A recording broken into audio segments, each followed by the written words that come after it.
కేంద్ర హోంశాఖ మంత్రి అమిత్ షా గారు రాష్ట్ర ముఖ్యమంత్రి చంద్రబాబు నాయుడు గారి ఇంటికి విందుకెళ్లారు. More than 1 hour and 45 minutes అక్కడ తాను ఉన్నట్లుగా తెలుగుదేశం పార్టీ మీడియా అయితే రిపోర్ట్ చేస్తూ ఉంది.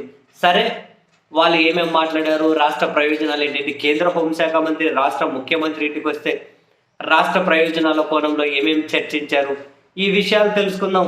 ఇవి తెలుసుకోవాలి అంటే మనకు డెఫినెట్లీ తెలుగుదేశం పార్టీ పత్రికలే చదవాలి కదా అని చెప్పి తెలుగుదేశం పార్టీ పత్రికలన్నీ తిరగేశాం. అంటే ఎందుకు వచ్చారు, ఏం మాట్లాడారు, ఏంటి, ఏం చర్చించారు అని మొత్తం పత్రికలన్నీ తిరగేస్తే వాళ్ళ పత్రికల్లో అంతా మొత్తం ఏ పత్రికలో చూసుకున్న టీడీపీ మెయిన్ పత్రికల్లో ఒకటే ఉంది. ఏమని మనకు అర్థమయ్యే కన్క్లూడింగ్ పాయింట్ ఏంటి అని అంటే, అమిత్ షా గారు చంద్రబాబు నాయుడు గారింటికి కొన్ని జనరల్ నాలెడ్జ్ ప్రశ్నలకు సమాధానాలు తెలుసుకోవడం కోసం వచ్చారు. కన్క్లూడింగ్ పాయింట్ అదే, కొన్ని జనరల్ నాలెడ్జ్ ప్రశ్నలకు సమాధానాలు. ఆ జనరల్ నాలెడ్జ్ ప్రశ్నల్లో జగన్మోహన్ రెడ్డి గారికి ఎన్ని ఇళ్ళు ఉన్నాయని ప్రశ్న ఉందట, ఒక్కో ఇంట్లో ఎన్ని రూములు ఉన్నాయనే ప్రశ్న ఉందట, ఒక ఇల్లు కట్టుకోవడానికి ఎంత అయింది అనే ప్రశ్న ఉందట. ఇటువంటి జనరల్ నాలెడ్జ్ ప్రశ్నలు ప్రధానంగా వాళ్ళ మధ్య చర్చకు వచ్చినట్లు వీళ్ళు పెద్ద పెద్ద పేరాలు రాసుకుంటూ రావడం నన్ను చాలా ఆశ్చర్యానికి గురి చేసింది.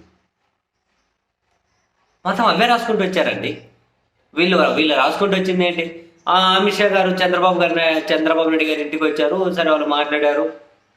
ఏమైనా కనుక నదీ జలాల ఇష్యూస్ ఉన్నాయని అమిత్ షా గారు అడిగారట. ఏమీ లేవని చంద్రబాబు గారు చెప్పారట. గోదావరికి అయితే ఏమీ లేవు, కృష్ణాకు సంబంధించి అయితే ఏవో కొన్ని చిన్న ఉన్నాయన్నారట. ఏమున్నాయో ప్రస్తావించలేదట. అంటే ఏం లేవా కృష్ణాకు సంబంధించి, ప్రస్తావించలేదట. ఆ తర్వాత ప్లేట్లో ఉన్న మిఠాయిలు అవన్నీ చూసి, మిఠాయిలు మీకు బాగా ఇష్టమా, చాలా ఎక్కువ మిఠాయిలు పెట్టారని అడిగారట. సరే, ఇవన్నీ జనరల్గా జరిగేటివే, ఏం అలా కూడా పూర్తి సీరియస్గా ఏం జరగవు. ఇట్లాంటి చర్చ ఎవరు కాదనట్లే. వీళ్ళు ప్రధానంగా కవర్ చేసుకుంటూ వచ్చినవి. ఏ ఏరియాలో ఏ పంట పండుతుందని అడిగారట. తర్వాత జగను ఏం చేస్తున్నాడు, ఎక్కడ తిరుగుతున్నాడు, ఇప్పుడు సైలెంట్గా ఉన్నాడా, తిరుగుతున్నాడు అని అడిగారట. జగన్ ఎన్ని ప్యాలెస్లు కట్టుకున్నారు అని అడిగారట.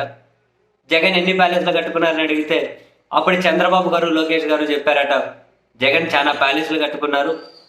హైదరాబాద్లో ప్యాలెస్ కట్టుకున్నాడు, 100 రూములు ఉన్నాయి. తాడేపల్లిలో ప్యాలెస్ కట్టుకున్నాడు. బెంగళూరులో అయితే 36 ఎకరాలు ప్యాలెస్ కట్టుకున్నారంటే ఒక పత్రిక ఏమో 36 ఎకరాలు రాసింది, ఇంకో పత్రిక ఏమో 32 ఎకరాలు రాసింది. వాళ్ళ పత్రికల మధ్య కోఆర్డినేషన్ ఉండట్లేదు. ఒకే స్క్రిప్ట్ అమలు చేయాలి కదా సార్. మీరు ఒకరు 36, ఒకరు 32 అంటే ఎట్లా? సో మొత్తం మీద అమిత్ షా గారు అయితే ఆశ్చర్యపోయారట. ఆ తర్వాత లోకేష్ గారు, చంద్రబాబు గారు చెప్పారట. ఇక్కడ మళ్ళీ చూడండి, ఒక పత్రిక ఏమో చంద్రబాబు గారు చెప్పారు, మరో పత్రిక ఏమో లోకేష్ గారు చెప్పారు. ఏమని, విశాఖపట్నంలో ప్రభుత్వ డబ్బు పెట్టి 500 కోట్ల ప్యాలెస్ కట్టుకున్నాడు అని చెప్పారట. అమిత్ షా గారు ఆశ్చర్యపోయారట. అంటే వీళ్ళ దృష్టిలో అమిత్ షా గారికి ఏమీ తెలియదా, ఇంకా 500 కోట్ల ప్యాలెస్ కట్టుకొని జగన్మోహన్ రెడ్డి గారు ఇప్పుడు ఆ ప్యాలెస్లో ఉంటున్నారా? అమిత్ షా గారికి ఏం ప్రశ్నలు రావా? అది ప్రభుత్వం అనేది కూడా తెలియదా? ఇక్కడ హైలైట్ ఏంటంటే, పర్యావరణ నిబంధనలు పూర్తిగా ఉల్లంఘించి కట్టుకున్నాడని చెప్పారట. మరి సెంట్రలే కదా అన్ని, సో దానికి అనుమతులు ఇచ్చింది, కేంద్రం అనుమతులు ఇచ్చింది కదా. కోర్టులో జరిగితే కేంద్రం నుంచి కనుక అఫిడవిట్లు కానీ దాఖలయ్యాయి కదా. అంటే ఇలా అమిత్ షా గారు ముందే చెప్పారా ఆ విధ్వంసంలో మీరు కానీ భాగస్వాములు అయ్యారని? లేకపోతే అమిత్ షా గారికి ఏమీ తెలియదని వీళ్ళ మీనింగ్ ఏమో మనకు తెలియదు. మరి అన్నీ ఇటువంటివే.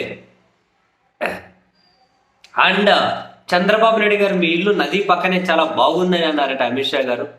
అమిత్ షా గారిని కూర్చోబెట్టడం కూడా భోజనానికి ఆ కృష్ణా నది తరంగాల మీద నుండి విజయవాడ అమ్మవారి, కనకదుర్గమ్మ అమ్మవారి గుడి కనిపించేటట్టు కూర్చోబెట్టారట.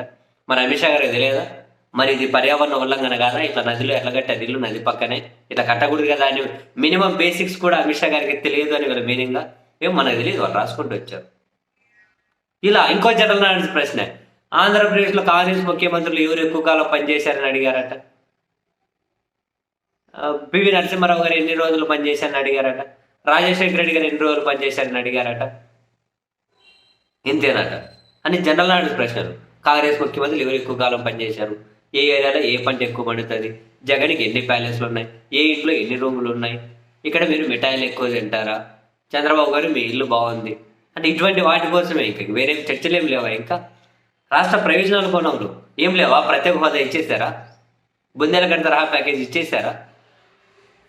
తెలంగాణ నుంచి విద్యుత్ రావాల్సిన విద్యుత్ 1000 కోట్ల బకాయిలు వచ్చేసాయా? కేంద్రమేమో ఇక్కడ మనకి ఇచ్చే రేషన్ కార్డ్స్ తక్కువ, మనమే ఎక్కువ భరిస్తున్నాం రేషన్ బియ్యం, దాదాపు 50 లక్షల కార్డ్స్కు పైన. మరి దాన్ని మళ్ళీ కేంద్రం భరించే విధంగా జగన్ గారు పదే అడుగుతూ వచ్చారు. మరి ఇటువంటివి ఏమైనా ఉన్నాయా చర్చకు? ఇటువంటి దివిటీలు పెట్టి వెతికిన ఈ పత్రికలు కనపరాలే. జగన్ ప్యాలెస్లు, జగన్ రూములు, అభ్యర్థుల కాంగ్రెస్ ముఖ్యమంత్రులు, ఇదే అని ఇంత జనరల్ నాలెడ్జ్ ప్రశ్నలకు సమాధానాల కోసం వచ్చారు. ఇంకేం మాట్లాడినట్లు లేదు. మరి మాట్లాడారో లేదో మనకు తెలియదు. ఎక్కడ చూడాలి? వాళ్ళ పత్రికల్లో చూడాలి. సుత్తి ఏం లేదే, అన్ని ఇవే ఉన్నాయి. దానికి ఇంత పెద్ద పేరాలు, ఒక్కోదానికి గింత పొడుగుంది, ఒక్కోదానికి పేర. ఏ ఓ